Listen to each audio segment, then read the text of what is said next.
네, 여러분의 저녁 파트너 김종석입니다. 오늘 역주행 참사 사망자들의 발인식이 있었습니다. 사고 원인은 아직도 의문입니다. 그런데 오늘 참사 사흘 만에 가해 운전자를 병원에서 직접 조사했습니다. 경찰이요. 이 소식을 준비했습니다.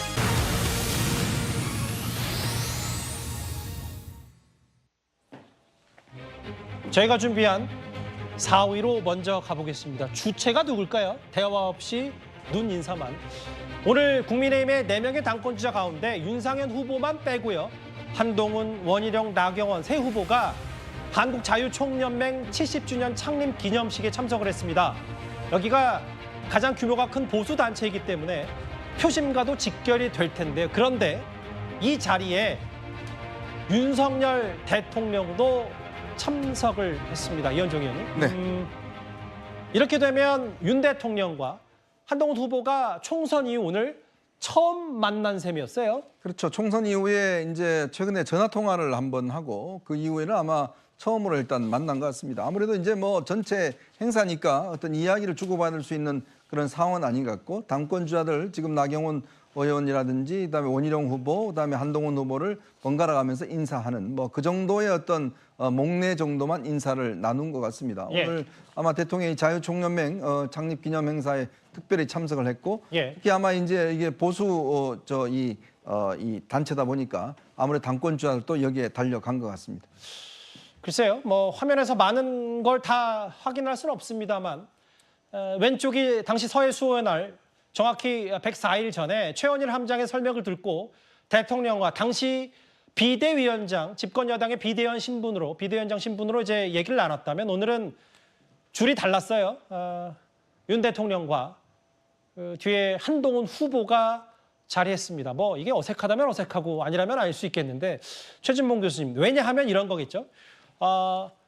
원희룡, 나경원 두 명의 후보는 사실은 최근에 윤 대통령과 직접 만났다고 본인들이 밝혔기 때문에 아무래도 그리고 최상병 특검법에 대해서 3명의 후보와는 다른 목소리를 한동훈 후보가 내기 때문에 그래서 더 관심이 있었습니다. 그러니까요. 어색하게 보여요, 저는. 그러니까 두 번째 사진은 서해 수호의 날의 모습과 두 번째 오늘 만났던 모습은 상당히 저는 괴리가 있다고 생각합니다. 서해 수호의 날만 해도 사실은 좀 더 가깝게 느껴지는 장면이 많이 보였고요. 좀 친근함을 표현하려는 시도도 대통령이 하고 있는 것 같은데 예. 오늘 만남을 보면 상당히 어색해 보여요. 물론 이제 저거는 뭐 모든 후보들과 인사를 안 할 수는 없잖아요. 근데 앉아 있는 모습이나 이런 모습을 봤을 때 더 특별히 얘기를 나누거나 아니면 무슨 좀 가까이 보일 수 있는 그런 제스처를 취한 모습이 아니어서 그런 껄끄러운 부분이 있는 것 같습니다.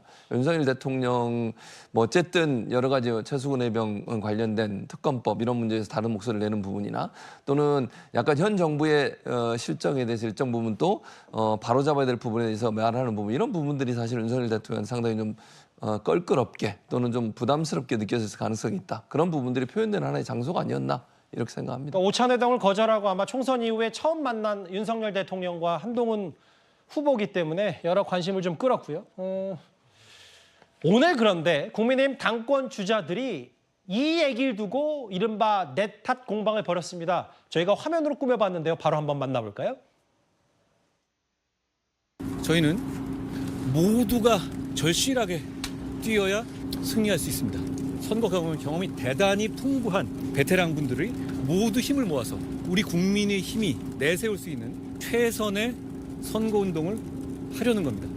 서울은 나경원 후보, 경기는 안철수 후보, 인천은 원희룡 후보께서 공동선거대책위원장을 맡아서 수도권 선거를 승리로 견인해 주실 것으로 기대합니다. 오늘도 SNS에 한동훈 위원장 패배자가 절대 당대표는 안 된다 이렇게 좀 비판하셨고 한동훈 위원장 공동선대위원장을 이었으면 잊지 말라 이렇게 좀 맞받으셨어요. 좀 지금 돌이켜보면 많은 분들이 사실 그때도 비대위원장은 원희룡, 선대위원장은 한동훈 세우는 게 최상의 경험도 살리고 어떤 인기도 살리는 방법이다. 저는 그걸로 답변을 하겠습니다. 그랬다면 과연 총선 결과가 이랬을까? 저는 아니라고 생각하고요. 원희룡 후보가 위원장님 일정하고 1시간 차이로 이렇게 일정을 좀 잡고 있고 오늘도 패배자는 당대표가 돼서는 안 된다 좀 연일 비판하고 있는데요. 네거티브나 인신공격 같은 거가 어느 정도는 있을 수 있겠죠. 그런데 당내 선거에서 제가 그 하나하나 대응하지는 않겠습니다. 제가 참죠. 네. 그런데 이 말씀 드리죠. 지금 나경원 원희룡 후보 역시 전국선거의 공동선대위원장이셨고요. 윤상현 후보는 인천의 총괄선대위원장이셨다. 이 말씀을 드리겠습니다. 마지막에 한동훈 후보의 영상 보셨죠? 그 네거티브 대응하겠다고 했다가 제가 참 좀 하고 한 2, 3초 쉬었다가 이 얘기를 했습니다. 3명 다 선대위원장 맡았다. 그 정혁진 변호사님. 네네. 시작은 원희룡 후보가 내가 비대위원장 맡았다면 총선 참패 없었을 것이다. 이 얘기로 시작이 됐거든요. 아니 뭐 그럴 수도 있었겠죠. 가능성이야 언제나 있는 거 아니었겠습니까? 그다음에 사실 저는 진짜로 원희룡 후보가 비대위원장 맡고 그래서 총선에서 국민의힘이 이길 수 있었다라고 하면 그랬으면 참 좋았겠다라고 저는 생각을 하는데, 그런데 원희룡 후보가 이야기하는 거는 가능성일 뿐이잖아요. 반대의 가능성도 충분히 있지 않았겠습니까? 예컨대 원희룡 후보가 비대위원장 했을 때 100석도 얻지 못했을 가능성도 충분히 있지 않았을까? 어떤 것이 더 가능성이 높았을까? 그다음에 이렇게 뭐 가능성이 높고 낮고 이거는 의미가 없는 거잖아요. 이미 결과는 다 났는데, 작년 12월 제가 찾아보니까요. 예. 이준석 그 개혁신당 의원이 뭐라고 이야기했느냐? 국민의힘은 서울에서 3석도 얻기 힘들 것이다 그랬었어요. 그러니까 작년 12월 말에 그 비대위원장 자리는 제가 봤을 때 이건 뭐 독이 든 성배도 아니고 그 자체로 독배였는데, 그런데 여기에 대해서 과감하게 내가 도전하겠다, 내가 이 독배를 마셔가지고 이 한번 불살라 보겠다라고 원희룡 후보가 그때 이야기하고 그때 도전을 갖다가 했었으면 지금 이야기한 것이 어느 정도라도 의미가 있을 텐데, 그때는 그냥 가만히 있다가 지금에 와가지고 결과론적으로 아씨 내가 있었으면 더 잘 됐을 수도 있었을 텐데 이렇게 이야기한 게 무슨 의미가 있는가? 그런 이야기 누가 못하겠습니까? 저도 그런 이야기 할 수 있을 것 같거든요. 그러니까 이렇게 무의미한 이야기를 하지 마시고, 내가 지금 위기 상황에서 당대표가 되면 한동훈이든 나경원이든 다른 후보들을 내가 압도하면서 이 당을 이렇게 하겠다, 그런 비전 제시를 해야, 그래야지 그 많은 당원들의 그 마음을 얻을 수 있지 않을 것인가, 저는 그렇게 생각합니다. 여기 그 장혜민 변호사님 여기 보면 네. 내가 맡았다면 참패 없었을 것이다. 원희룡 후보가 이 얘기를 하니까 또 어제 이렇게 맥주와 치킨 들고 브로맨스를 과시했는데 홍준표 시장은 여당의 전당대회가 1강 아마 한동훈 후보 얘기하는 것 같은데 1중으로 추락하고 있다. 총선 참패 내가 했으면 달랐다는 얘기를 어떻게 들으셨겠어요? 아마 한동훈 전 위원장으로서는 수용할 수 없는 비난에 가까운 비판이라고 생각했을 것 같습니다. 그렇다면 정확하게 진단했을 때 이 총선이 국민의힘에 왜 어려운 국면이 됐느냐. 국민의힘의 일원들도 다 대통령께 굉장히 큰 책임이 있다라고 평가를 하고 있는 거 아니겠습니까? 그렇다면 원희룡 전 장관이 그때 총선을 진두지휘했다면 지금과 같은 스탠스로 대통령과 원팀을 강조하면 이길 수 있었을까요?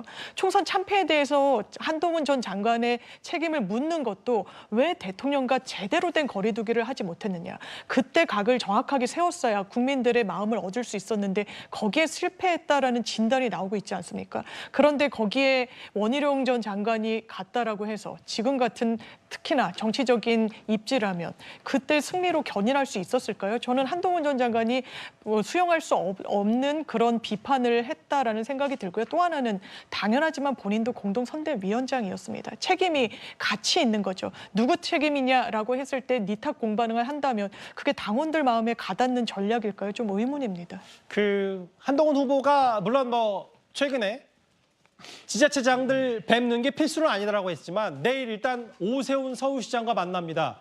그런데 오세훈 서울시장 저희 오늘 채널A 라디오쇼 정치 시그널에 출연해서 홍준표 시장이 결과적으로 한동훈 후보를 도와주고 있는 거 아니냐라는 취지 얘기를 하면서도 한동훈 후보를 이렇게 견제했습니다. 한번 들어보겠습니다. 여의도 문법 안 쓴다, 용어 안 쓴다 그러셨던 분조차도 요즘에 말씀하시는 거 보면 여의도 문법에 지금 슬슬 젖어 들어가시는 것 같은데. 그 한동훈 후보 캠프에서는 홍준표 시장이 우리 선거 캠프에 뭐 좌장이라 할 정도로 오히려 그게 선거 운동이 되고 있다라고 결과적으로 도와주고 계시죠. 네, 한동훈 후보의 어떤 셀카를 자주 찍는 모습을 비판을 하면서 오 시장 같은 미남이 셀카를 찍으면 이해가 가지만 이런 글을 굳이 붙이셨어요. 네, 최근에는 통화한 적은 없고요. 예. 뭐 이건 에피소드인데 그 말씀하신 직후에 예. 제가 홍준표 시장님한테 문자를 보냈습니다. 네. 형님 잘생겼다고 칭찬해줘서 고맙습니다. 아, 이렇게 문자를 보냈더니 감사 인사 하셨군요. 네. 그랬더니 한 30분 있다가 답신이 왔어요. 광화문의 태극기는 지지합니다. 이런 줄 왔어요. 그러세요? 네. 얘 뭐 잘생겼다고 그러는데 고맙죠 뭐. 네. 오 시장이 추진하려는 이제 광화문 높은 태극기 지지한다는 표현까지 나왔는데 이건 일단 영상으로 마무리를 한다면 이현정 의원님 네. 오늘 국민의힘의 선거인단이 발표가 됐는데 84만 명 역대 최다입니다. 그것도 그렇지만 사실 후보들이 모두 선거 초반부터 다 영남, 경상북도 경상남도로 달려갔는데 수도권 선거인단 표심도 만만치가 않네요. 그렇죠. 그러니까 지금 국민의힘이 그동안 영남권이 굉장히 이제 전체 어떤 이 비중이 컸다 이렇게 봤는데 이번에 그 공개된 84만 명 선거인단을 보면 서울, 경기, 인천 이 수도권도 꽤 늘어난 것으로 일단 드러났습니다. 아마 지난 이준석 대표 시절부터 꾸준히 이제 수도권에 당원들이 많이 늘었고요. 한동훈 당시 비대위원장이 들어오면서도 좀 늘은 것 같고 특히 이제 전체적으로 보면 균형이 좀 잡혀가는 게 아닌가 싶습니다.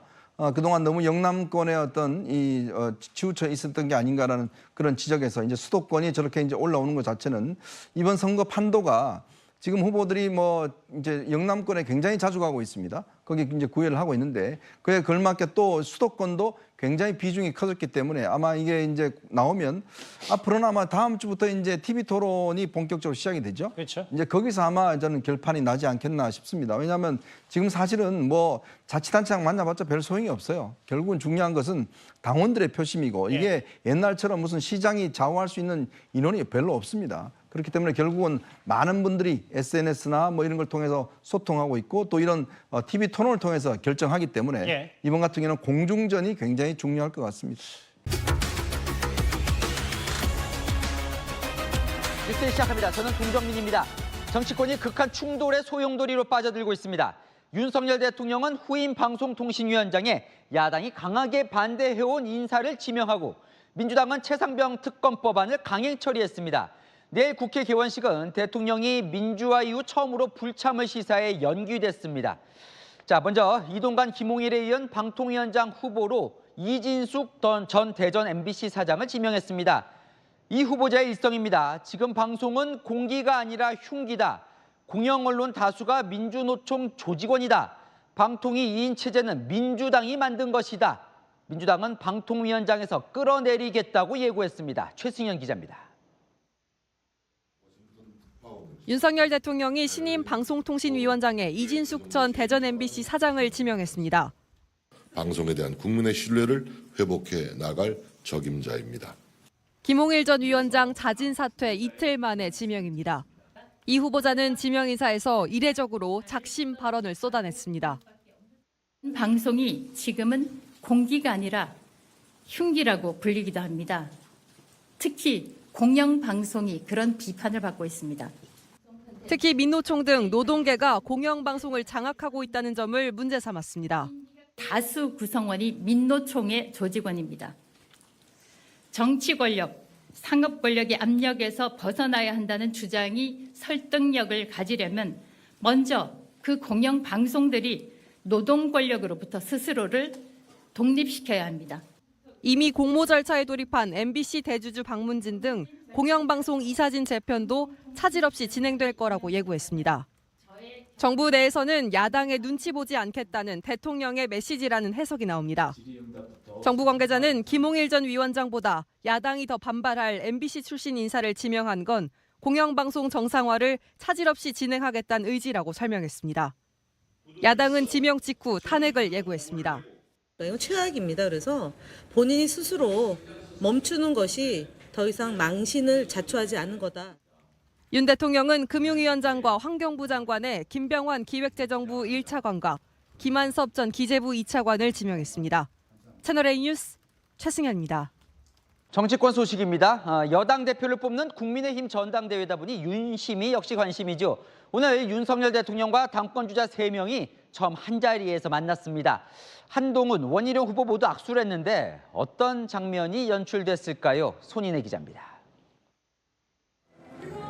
한국자유총연맹 창립 제70주년 기념식 행사장 안으로 들어서는 윤석열 대통령, 나경원, 원희룡, 한동훈 국민의힘 당대표 후보와 차례로 악수합니다.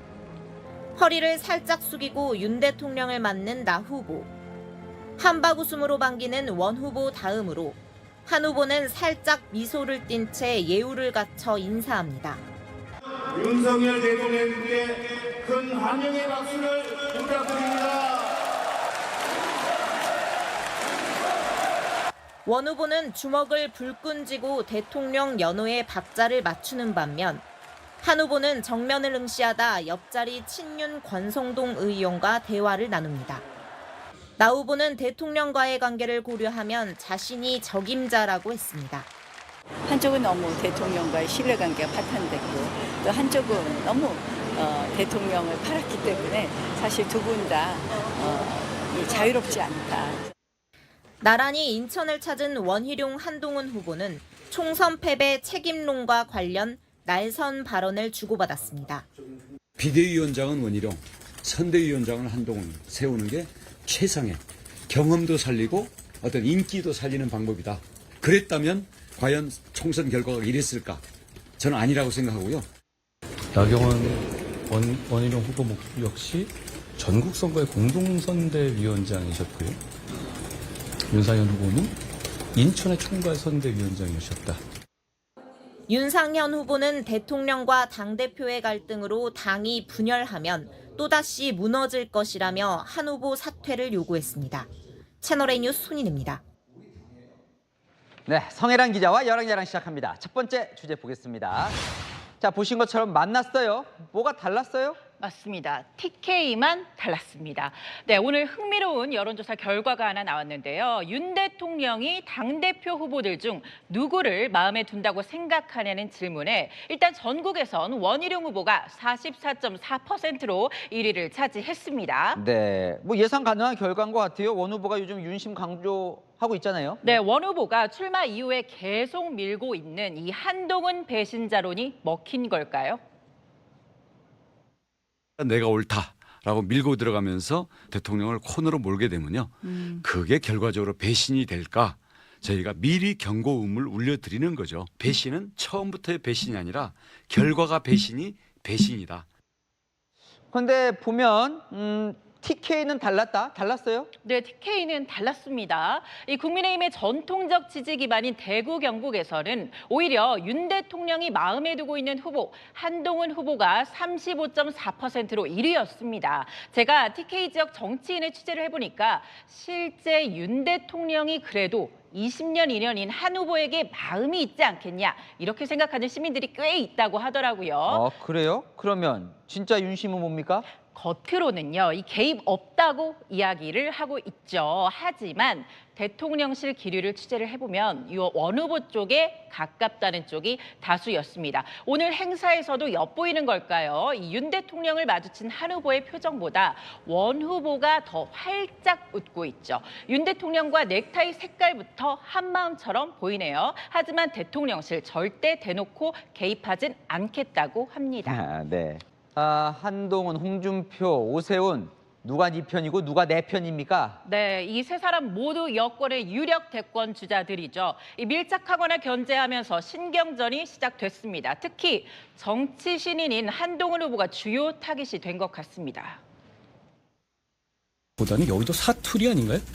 저는 나머지 5천만이 쓰는 언어를 쓰겠습니다. 그 여의도 문법 안 쓴다 그러셨던 분조차도 요즘에 말씀하시는 거 보면 여의도 문법에 지금 슬슬 젖어 들어가시는 것 같은데. 홍준표 시장도 오늘 전당대회 흐름이 1강에서 1중으로 추락하고 있다는 바람 섞인 진단도 내놨습니다. 그러면 오세훈, 홍준표 두 시장은 같은 편입니까? 최근 홍 시장이요. 이 한 후보의 셀카 정치를 비판하면서 오 시장 같은 미남이하면 이해가 간다고 했었죠. 이 오 시장이 오늘 후일담을 전했습니다. 홍준표 시장님한테 문자를 보냈습니다. 네. 형님 잘생겼다고 칭찬해줘서 고맙습니다. 결과적으로 얘기를- 도와주고 계시죠. 네. 네, 홍 시장의 한 후보 공격은 한 후보를 도와주는 거라고 진단을 했습니다. 네, 밀고 당기기인가요? 오 시장 내일 한동훈 후보 만난다면서요? 맞습니다. 두 사람의 만남도 관심이 가는데요. 이미 최근 신경전도 있었죠.